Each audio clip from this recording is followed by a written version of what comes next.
جی السلام علیکم ورحمۃ اللہ وبرکاتہ۔ جہاز سرکار، لگژری طیارہ سرکار، گلف سٹریم جیٹ سرکار، مطلب پنجاب سرکار، مطلب مریم نواز سرکار پہنچ گئی گوبر ٹیکس تک۔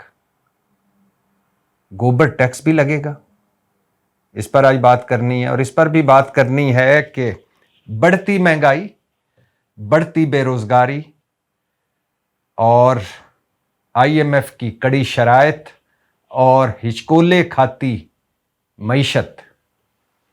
اگر امریکہ اسرائیل کی ایران پر بلا جواز مسلط کردہ جنگ لمبی ہو گئی تو یہ ثالثی اور یہ سفارتکاری میں الجھی شہباز حکومت کیا کرے گی؟ کیا مینج کر پائے گی شہباز حکومت؟ قرضوں میں ڈوبی شہباز حکومت، بدترین پرفارمنس والی شہباز حکومت، بدترین گورننس والی شہباز حکومت مینج کر پائے گی؟ اس پر بات کرنی ہے، اور اس پر بھی بات کرنی ہے کہ کامران ٹسوری صاحب کو جس طرح رخصت کیا گیا، گورنر سندھ سابق گورنر سندھ کامران ٹسوری صاحب کو جس طرح رخصت کیا گیا، کیا وہ اس برے سلوک کے مستحق تھے؟ لیکن ان تینوں موضوعات پر بات کرنے سے پہلے یہ بتاتا چلوں کہ جنگ کا 35واں دن ہے آج۔ امریکہ اور اسرائیل کی ایران پر بلا جواز مسلط کردہ جنگ کا 35واں دن، اس ننگی جارحیت کا 35واں دن، وحشت و بربریت کا 35واں دن۔ جیسا میں نے کہا، پہلے بھی کہتا آ رہا ہوں پہلے سے، کہ قتل حسین اصل میں مرگ یزید ہے۔ اسلام زندہ ہوتا ہے ہر کربلا کے بعد۔ وقت ثابت کر چکا کہ قتل حسین اصل میں مرگ یزید ہی ہے، اور وقت یہ بھی ثابت کر چکا کہ اسلام زندہ ہوتا ہے ہر کربلا کے بعد۔ آج اس برائے نام مسلم امہ کو جتنی حسینیت کی ضرورت ہے اتنی پہلے کبھی نہ تھی۔ کیوں بھلا؟ اس لیے کہ آج اس برائے نام مسلم امہ کو ایک اور کربلا کا سامنا ہے، اور اس کربلا میں ایران اکیلا ہے۔ اور کوئی اگر یہ سمجھ رہا ہے کہ یہ صرف ایران تک بات رہے گی تو اس کی غلط فہمی جلد ہی دور ہو جائے گی۔ کیوں بھلا؟ اس لیے کہ یہ گریٹر اسرائیل کی جنگ ہے، یہ تیل اور گیس کی جنگ ہے، یہ مسجد اقصی کی جنگ ہے، اور ایران آخری ہدف نہیں ہے۔ آج جو ڈری ڈری مذمتیں، سہمی ہمدردیاں دکھا رہے ہیں ایران کے ساتھ، اور جو دوسری طرف کھڑے ہیں امریکہ اور اسرائیل کے ساتھ، ان کو بھی جلد معلوم پڑ جائے گا، اگر خدا نہ خواستہ سرنڈر ہوا ایران میں تو اگلا ہدف کون ہوگا جلد ہی پتہ چل جائے گا۔ ایران میں امریکی اور اسرائیلی بمباری سے شدید زخمی ہونے والے سپریم لیڈر کے مشیر اور سابق ایرانی وزیر خارجہ کمال خرازی شہید ہو گئے۔ ایک اور شہادت، وہی کربلا کا منظر ہے، ایک کے بعد ایک شہید۔ ہمیں وطن کی محبت میں جانیں لٹانے کی پرانی عادت ہے۔ اب تک 70 لاکھ ایرانیوں نے خود کو جنگ کے لیے پیش کیا ہے۔ دیکھتے ہیں کون پتھر کے دور میں جاتا ہے۔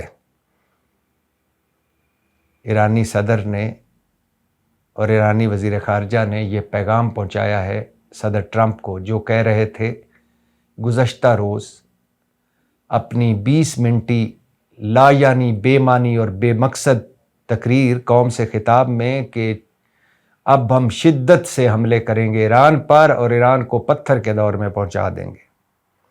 اور یہ بھی سنتے جائیے کہ ہم ایک ایسی جنگ کے دہانے پر ہیں جو نہ صرف پورے خطے بلکہ پوری دنیا کو اپنی لپیٹ میں لے سکتی ہے، لہذا فوراً جنگ بندی کی جائے۔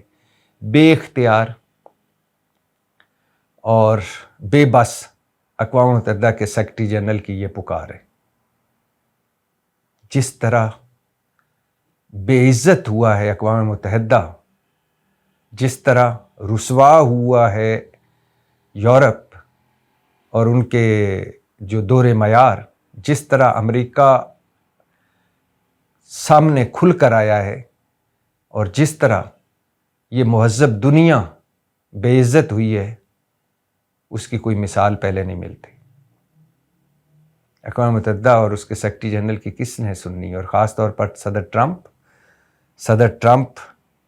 تو وہ ہیں جن کے ساتھ نیٹو بھی نہیں، جن کے ساتھ ان کے اتحادی بھی نہیں، بلکہ فرانس، اسپین، آسٹریلیا، سوئٹزرلینڈ نے تو اپنی فضائی حدود بھی بند کر دی ہے صدر ٹرمپ کے لیے، اور صدر ٹرمپ کے ان طیاروں کے لیے، ان جہازوں کے لیے جو ایران جنگ میں براہ راست انوالو ہیں۔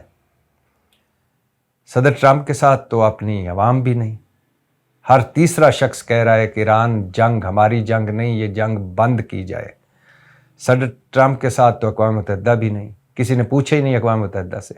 صدر ٹرمپ کے ساتھ تو اپنی کانگریس بھی نہیں، کانگریس سے اجازت لینا بھی گوارا نہ کی صدر ٹرمپ نے۔ صدر ٹرمپ نے تو اپنے جرنیلوں کی ایک نہ سنی۔ زیادہ تر جرنیل اس جنگ کے حق میں نہیں تھے، امریکی جرنیل، اور وہ صدر ٹرمپ کو انہوں نے باخبر کیا، صدر ٹرمپ کو انہوں نے خبردار کیا کہ اس جنگ میں اگر ہم الجھے تو ہو سکتا ہے ہمیں کوئی نتیجہ نہ نکلے ہمارے لیے پازیٹیو نتیجہ۔ اور صدر ٹرمپ تو وہ شخص ہیں، وہ بے اعتبار شخص ہیں، وہ خود سر، وہ خود پسند، اور وہ بات بات پر مکر جانے والے اور بات بات پر پھر جانے والے اور اپنی ہی باتوں کو رد کرنے والے۔ صدر ٹرمپ تو وہ شخص ہیں جو ایران سے مذاکرات کر رہے تھے اور مذاکرات کامیابی کے قریب تھے کہ حملہ کر دیا۔ اور یقین کریں ابھی تک امریکہ جس کے پاس سب کچھ ہے، سارا دماغ، ساری ٹیکنالوجی، سارا علم اور سپر پاور جو ہے، وہ ابھی تک اس حملے کا کوئی جواز پیش نہیں کر سکی۔ بلا مقصد حملہ، بلا جواز حملہ، اور پھنسے ہوئے صدر ٹرمپ اپنے اس حملے میں۔ جھوٹ پر جھوٹ بول رہے ہیں صدر ٹرمپ، اپنی کئی باتوں سے پھر رہے ہیں۔ کبھی کہہ رہے ہیں کہ میرے وزیر دفاع نے مجھے کہا تھا اس جنگ میں شریک ہو جاؤ، اور کبھی خود ہی کہتے ہیں نہیں، اسرائیل نے جنگ میں پہل نہیں کیا، اسرائیل نے مجھے نہیں کہا کہ جنگ لڑو یا جنگ پر آمادہ اسرائیل نے نہیں کیا، میں نے اسرائیل کو آمادہ کیا جنگ پر۔ اور کبھی کہہ رہے ہیں کہ یہ جنگ ہم جیت چکے ہیں پہلے دن، پہلے گھنٹے، اور آج 35واں دن ہے اور جنگ لڑی جا رہی ہے۔ کبھی کہہ رہے ہیں کہ جنگ ابھی باقی ہے، کبھی کہہ رہے ہیں کہ جنگ ختم ہو چکی ہے، تمام اہداف حاصل کر چکے، کبھی کہہ رہے ہیں نہیں ابھی بہت کچھ کرنا باقی ہے، کبھی کہہ رہے ہیں کہ شدت سے حملے کریں گے، کبھی کہہ رہے ہیں کہ مذاکرات بڑے کامیابی سے آگے بڑھ رہے ہیں۔ دنیا کا سب سے بے اعتبار شخص صدر ٹرمپ، اور صدر ٹرمپ کے بے اعتبارے پن اور انہی غلط فیصلوں کی وجہ سے امریکی چودراہٹ خطرے میں پڑی ہوئی ہے۔ اور میں تو سمجھتا ہوں کہ امریکی چودراہٹ ابنائے ہرمز میں دفن ہو گئی، ڈوب گئی۔ سارے اندازے غلط نکلے صدر ٹرمپ کے، رجیم چینج کا اندازہ غلط نکلا، ابنائے ہرمز اندازہ کہ ایران ابنائے ہرمز بند نہیں کرے گا غلط نکلا، خلیجی ملک اندازہ کہ خلیجی ملک ہمارے ساتھ لڑیں گے اور ایران خلیجی ملکوں پر حملہ نہیں کرے گا اندازے غلط نکلے، تیل اندازہ کہ اگر تیل کی کوئی شارٹیج ہوئی تو ہم اپنا تیل مارکیٹ میں لے آئیں گے غلط نکلا، ایران مزاحمت اندازہ کہ ایران کے پاس تو اسلحہ ہی تھوڑا رہ گیا ہے، کتنا لڑے گا ایران، اور جب عوام سڑکوں پر ہوں گے تو رجیم چینج ہو جائے گا، اور ایران کے میزائل تو اب بہت تھوڑے رہ گئے، سب اندازے غلط نکلے۔ پوری دنیا میں ٹرمپ مذاق بنے ہوئے ہیں، اور وہ بھی مذاق بنا رہے ہیں پوری دنیا کا۔ یوکرائنی صدر کی بے عزتی کر دی لائیو وائٹ ہاؤس میں بلا کر میڈیا کے سامنے، سعودی ولیعہد کے خلاف بازاری زبان استعمال کی، فرانسیسی صدر پر ذاتی حملے کہ یہ تو بیوی سے مار کھانے والا صدر ہے، اور یہ دیکھو کالی اینک لگا کر پھرنے والا یہ، اور جب فرانسیسی صدر نے جواب دیا تو ذاتی واٹس ایپ چیٹ لیک کر دی، پبلک کر دی۔ اقوام متحدہ کی بے عزتی، اوباما، کلنٹن سمیت اپنے سیاسی مخالفین کی بے عزتی، برطانوی وزیر اعظم کی بے عزتی، دنیا بھر میں صدر ٹرمپ مذاق بنے ہوئے اور کوئی اعتبار کرنے کو تیار نہیں، اور وجہ ایران کی لازوال، بے مثال اور باکمال مزاحمت۔ ایران اور عمان کی ابنائے ہرمز کے لیے مشترکہ پروٹوکول نافذ کرنے کی تیاری۔ ایران نے اعلان کیا ہے کہ رستہ استعمال کرنے والے بحری جہازوں کے لیے ٹرانزٹ فیس مقرر کی جائے گی، اور امریکی دعوے جھوٹے ہیں۔ ایران کی میزائل ڈرونز حملوں کی صلاحیت میں کوئی کمی دیکھنے کو نہیں ملی، ترک میڈیا کہہ رہا ہے یہ۔ اور فرانسیسی صدر نے کہا ہے کہ میرے اور میری بیوی سے متعلق صدر ٹرمپ کی جو خیالات ہیں، جو جملہ بازی ہے، وہ اس قابل ہی نہیں کہ میں اس پر جواب دے سکوں۔ ہاں، یہ میں ضرور کہنا چاہوں گا کہ آپ کوئی تماشا نہیں کر رہے کہ صبح کچھ اور کہتے ہیں، دوپہر کو کچھ اور کہتے ہیں، شام کو کچھ اور کہتے ہیں۔ یہ جنگ لڑ رہے ہیں آپ، اور پوری دنیا اور پوری انسانیت خطرے میں ہے۔ اور یہ بھی سنتے جائیے، ایک طرف تو سامنے یہ جنگ لڑی جا رہی ہے، دوسری طرف اسلحے اور گیس، تیل، گیس اور اسلحے کی یہ جنگ ہے۔ روس، چین ایران کو اسلحہ بیچ رہا ہے، ایران ان کو تیل دے رہا ہے چین کو۔ روس اس جنگ کے دوران اپنا تیل بیچی جائے، اور اب تک $3 ارب کا اضافی تیل بیچ چکا ہے روس۔ امریکہ نے پابندی ہٹا لی کہ آپ تیل بیچیں، بھارت روس سے ہی تیل خرید رہا ہے۔ دوسری طرف امریکہ عرب ملکوں میں تباہی بھی پھروا رہا ہے، ان سے پیسے بھی لے رہا ہے اور ان کو اسلحہ بھی بیچ رہا ہے۔ اور ابھی جنگ جب ختم ہوگی، جنگ بندی ہوگی، تو اس کے بعد جتنا جنگ میں خرچہ ہوگا امریکہ کا، وہ ان عرب ملکوں سے لے گا۔ اور تیسری طرف زیلنسکی صاحب، یوکرائن کے صدر، وہ اب پوری دنیا میں گھومے پھر رہے ہیں، پوری دنیا میں گھوم رہے ہیں اور کہہ رہے ہیں مجھ سے مہارت حاصل کریں۔ خود جو جنگ میں حال کیا اپنے ملک کا، اور جس طرح 20-25% ملک قبضہ کروا چکے روس سے، لیکن اب وہ پوری دنیا میں پھر رہے ہیں۔ کیا سودا بیچ رہے ہیں کہ یہ جو میزائل حملے جب آپ پر ہوتے ہیں تو ان میزائلوں کو ناکارہ کرنا فضا میں، اور ڈرونز کا مقابلہ کرنا، یہ مجھ سے سیکھیں کیونکہ میں بھگت چکا ہوں۔ اور حیرت انگیز طور پر قطر اور سعودی عرب نے ان سے ڈیفنس پیکٹ بھی کر لیا ہے، اور امریکہ اس پر ناراض بھی ہوا ہے۔ مارکو روبیو بولے ہیں کہ یہ کیا، گبر سے پوچھے ہی نہیں کسی نے، گبر تو ہم ہیں، شعلے کے گبر، ہم سے پوچھے بغیر ڈیفنس پیکٹ۔ اور سعودی عرب نے کہا ہے کہ آپ نے کتنا ہمارا دفاع کر لیا، کہ اب آپ کب تک ہم آپ سے پوچھیں۔ تو ایک طرف یہ چل رہا ہے، تیل، گیس اور اسلحہ، اس پر آپ نے فوکس کرنا ہے۔ سامنے اور جنگ لڑی جا رہی ہے، پیچھے اور جنگیں لڑی جا رہی ہیں، اور عرب ملک یہ بھی سوچ رہے ہیں ہم ابنائے ہرمز کو بائی پاس کر کے تیل کے لیے یا گیس کے لیے پائپ لائن بچھا دیں۔ اس پر بڑے لوگ اندازے لگا رہے ہیں، لیکن اگر جنگ جاری رہتی ہے تو جنگ کے دوران اس پائپ لائن کا سوچنا ناممکن۔ اور اس سے پہلے بھی کئی بار یہ پائپ لائن بچھانے کی باتیں ہو چکی ہیں، تجربے ہو چکے ہیں، ناکام۔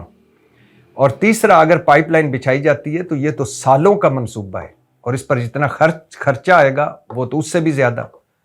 اور چوتھا، اگر پائپ لائن بچھا دی گئی اور ایران کے پاس ذرا برابر بھی رہ گئی مزاحمت، تو وہ بھئی اس پائپ لائن کو ٹارگٹ نہیں کرے گا۔ تو ابنائے ہرمز کو بائی پاس کرنا، ایران کو پلیئر نہ سمجھنا، یہ ابھی تک تو خام خیالی ہے، کل کیا ہو جائے کچھ پتہ نہیں۔ اور یہ بھی سنتے جائیے کہ امریکہ اور اسرائیل نے کرج ہائی وے پل پر امدادی کارروائیوں کے دوران دوبارہ بمباری کر دی، کئی شہید ہو گئے ہیں ایران میں۔ اس سے پہلے کرج ہائی وے پہ جو پل تھا، جو تہران اور کرج جو ایران کا ایک شہر ہے اس کو ملاتا تھا، اس کو بمباری کر کے تباہ کر دیا تھا امریکہ اور اسرائیل نے۔ اور اب امریکہ اور اسرائیل سیولین انفراسٹرکچر پر حملے کر رہا ہے۔ یہ فرسٹریشن، ڈپریشن اور ایک طرح سے شکست ہے امریکہ اور اسرائیل کی۔ اور ایران کے جوابی وار بھی جاری ہیں۔ اسرائیل پر میزائل اور بم حملے، کلسٹر بم حملے کیے ایران نے، جا بجا تباہی اسرائیلی شہروں میں۔ ایران کا بحرین میں امریکی کمپنی ایمیزون کلاؤڈ کے کلاؤڈ سینٹر پر حملہ، میزائل حملہ۔ ایران کا الزرق ایئر بیس پر امریکی لڑاکا طیارے جو کھڑے تھے ان پر ڈرون حملہ۔ ایرانی فضائی دفاعی نظام نے مزید 2 امریکی ڈرونز مار گرائے اور اب تک گرائے گئے امریکی ڈرونز کی مجموعی تعداد 154 ہو گئی، 154۔ ایران کے حملے بھی جاری، امریکہ اور اسرائیلی بمباری بھی جاری، ایرانی مزاحمت بھی جاری اور دوسری طرف سے ننگی جارحیت بھی جاری۔ 35واں دن واپس آتے ہیں اپنے ملک میں، اور اپنے موضوعات پر آنے سے پہلے یہ بتاتا چلوں کہ کراچی میں پھر بارش، کراچی میں پھر سیلابی صورتحال، کراچی میں پھر ہلاکتیں۔ جی اے بھٹو۔ اور ذرا یہیں رک کر یہ ایک ویڈیو کلپ دیکھ لیجئے، مراد علی شاہ صاحب کے ساتھ کھڑے ہو کر نئے گورنر سندھ نہال ہاشمی صاحب کیا کہہ رہے ہیں، سنیے۔ پہلے شاہ صاحب اکیلے آپ کی جنگ لڑ رہے تھے ترقی اور خوشحالی کی، اب ہم مل کے لڑیں گے۔ نہال ہاشمی صاحب کہہ رہے ہیں کہ جو شاہ صاحب مطلب مراد علی شاہ صاحب جو ترقی اور خوشحالی کا سفر جو انہوں نے شروع کر رکھا ہے، اس میں اب میں بھی ان کے ساتھ کھڑا ہوں۔ اس سے پہلے ابھی بتایا ہے کہ کراچی میں پھر بارش، پھر سیلابی صورتحال، پھر ہلاکتیں۔ کراچی کا جو حال ہو چکا ہے، کوڑے کرکٹ کا شہر، نامعلوم قبروں کا شہر، بھتہ خوروں کا شہر، اور اس کے علاوہ ٹوٹی سڑکوں کا شہر، اور اس کے علاوہ بے امنی کا شہر، بد امنی کا شہر، اور اس کے علاوہ ابلتے گٹروں کا شہر، اور اس کے علاوہ گندے ساحلوں کا شہر، اور اس کے علاوہ بدترین گورننس پرفارمنس کا شہر۔ اور اب کراچی وہ شہر کہ جہاں مراد علی شاہ کی وزیر اعلیٰ بھی وہی اور میئر بھی وہی، مطلب مرتضیٰ وہاب پیپلز پارٹی کے میئر ہی۔ اور سندھ کی گورننس پرفارمنس دیکھ لیں، بندہ کانوں کو ہاتھ لگاتا ہے اور اللہ سے معافی مانگتا ہے، جو مخلوق خدا کا حال ہو چکا ہے۔ رباب کیس 8 سال بعد سارے ملزم بری، اور وہ اپنے والد، دادا اور چاچا کی قبر پر ہچکیوں سے رو رہی تھی، اور ہچکیوں سے اس عدلیہ کو دعائیں دے رہی تھی، اور جو جن پر الزام تھا قتل کا، وہ ہوائی فائرنگ کر کے پتلی گلی سے خوشیاں مناتے نکل رہے تھے۔ اس کے علاوہ بے روزگاری، غربت، مہنگائی، سندھ دیکھ لیں۔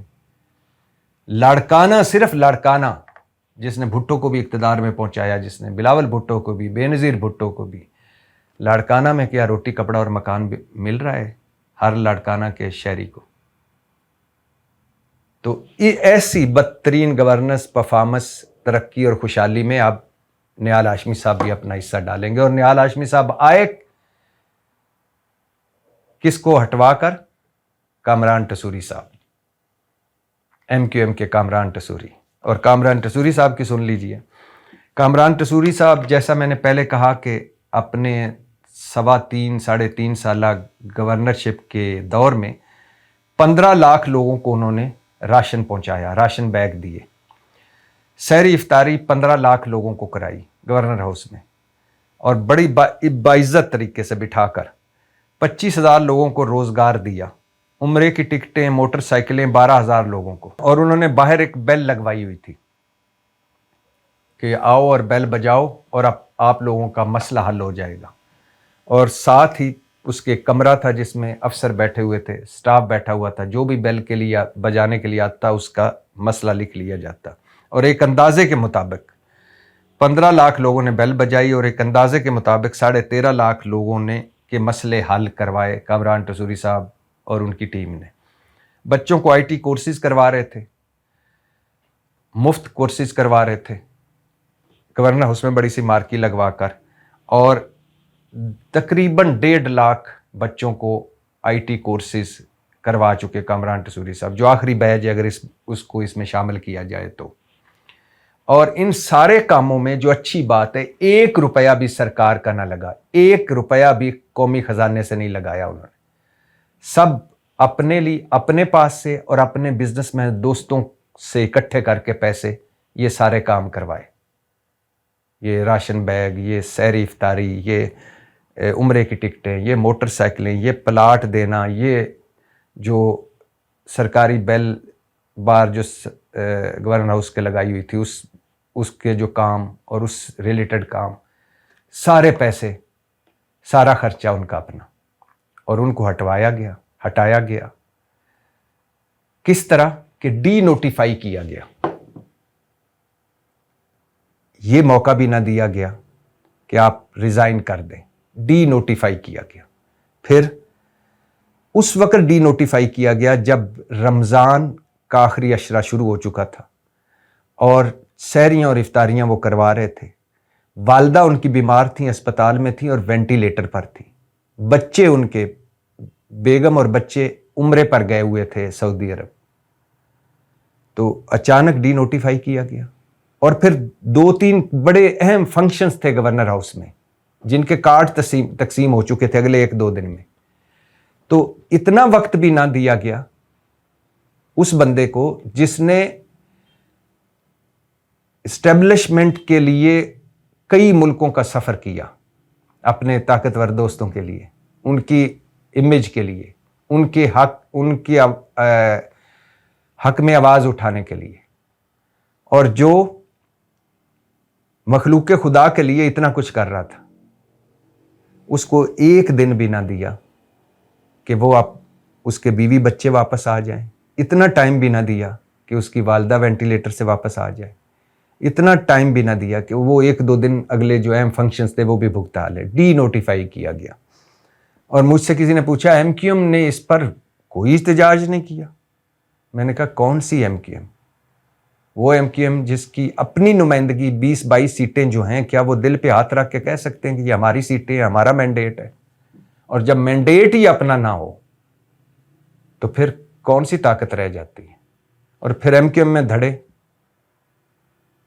دھڑے بازی، اپنی اپنی وزارتوں کے مزے. اور ایم کیو ایم کا حال یہ ہو چکا ہے، جو اپنے کبھی ایم کیو ایم جو تھی وہ اپنے کسی ایک سیکٹر کے یعنی ایک محلے کے، ایک گلی کے، ایک گھر کے، ایک فرد کی بھی دیکھ بھال کرتی تھی. اور اب صورتحال یہ ہے کہ ڈاکٹر عمران فاروق یہ جب لندن میں قتل ہوئے تو اس پر دیکھا تھا کہ کس طرح چادر کی بکل مار کے الطاف حسین دھاڑے مار مار کے رو رہے تھے، اور پھر کس طرح ایم کیو ایم نے سوگ منایا تھا.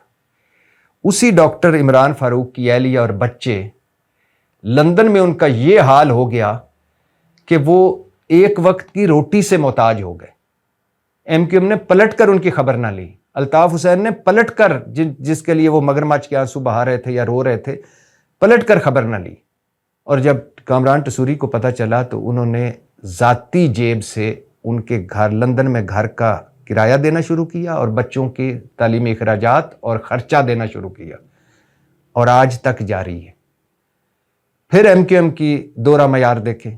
جب ڈاکٹر عمران فاروق کی اہلیہ فوت ہوئیں اور ان کی میت واپس آئی تو ایئرپورٹ پر سارے بھاگے تھے، کیونکہ میڈیا نے آنا تھا نا، تصویریں کھنچوانی تھی.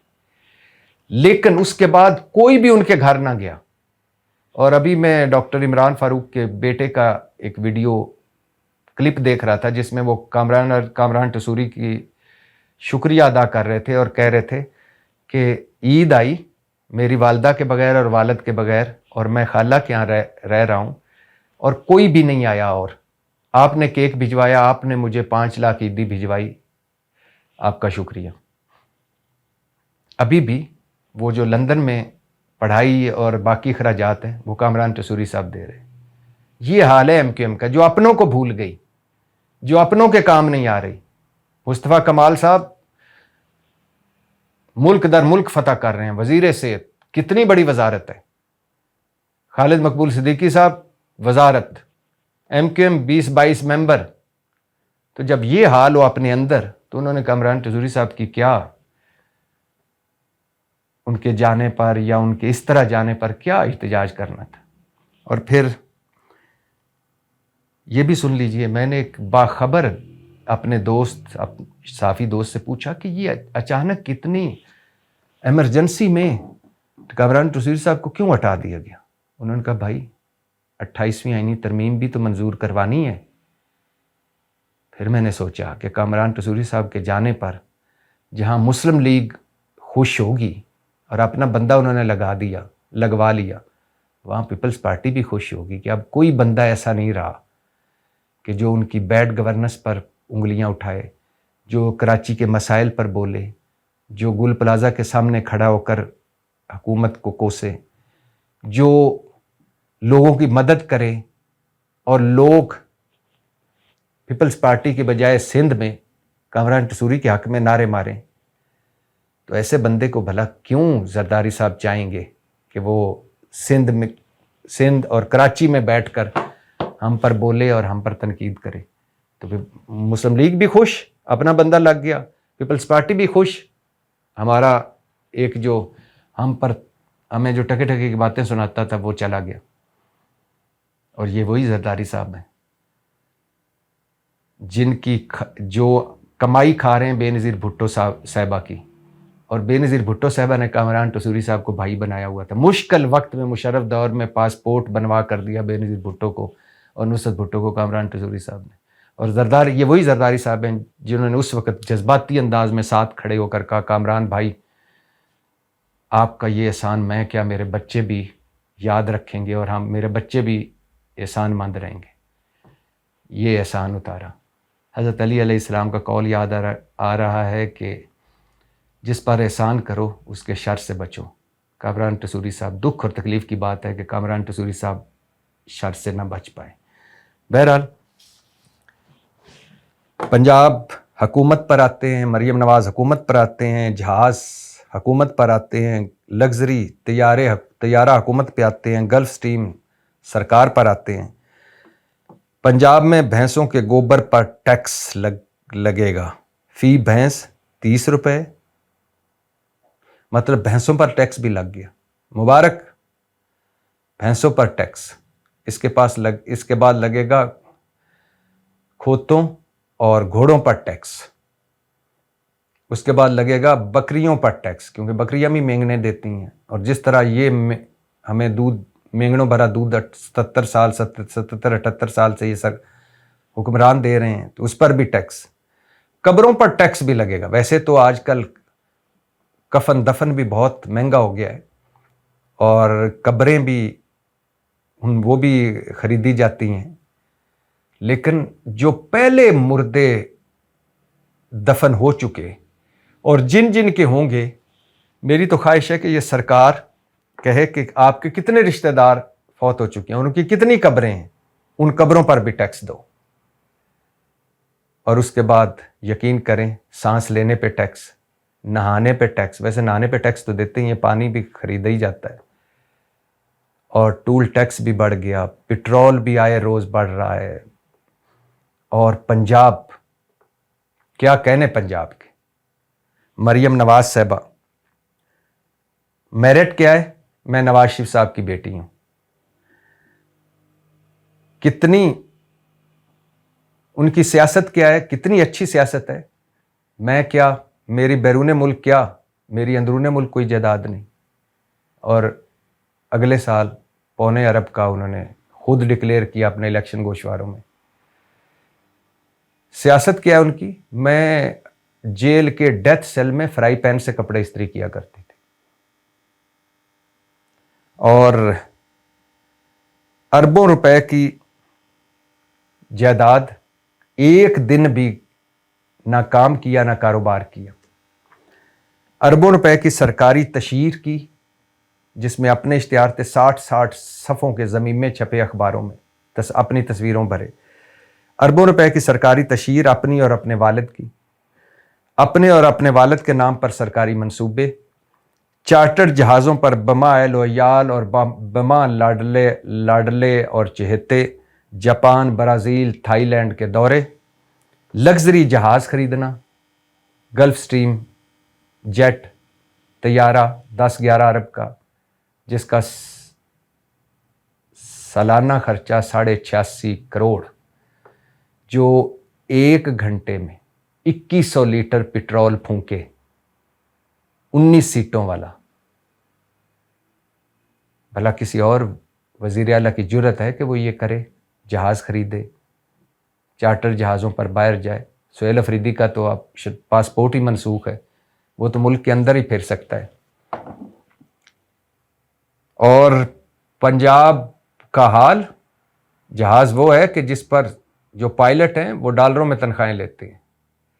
اور پنجاب کا حال، تعلیم سوا ستیہ ناس، صحت سوا ستیہ ناس، زراعت سوا ستیہ ناس، بے روزگاری، غربت انتہا پر. 18ویں آئینی ترمیم کے بعد صوبے ملک ہیں، اتنے اختیارات ہیں.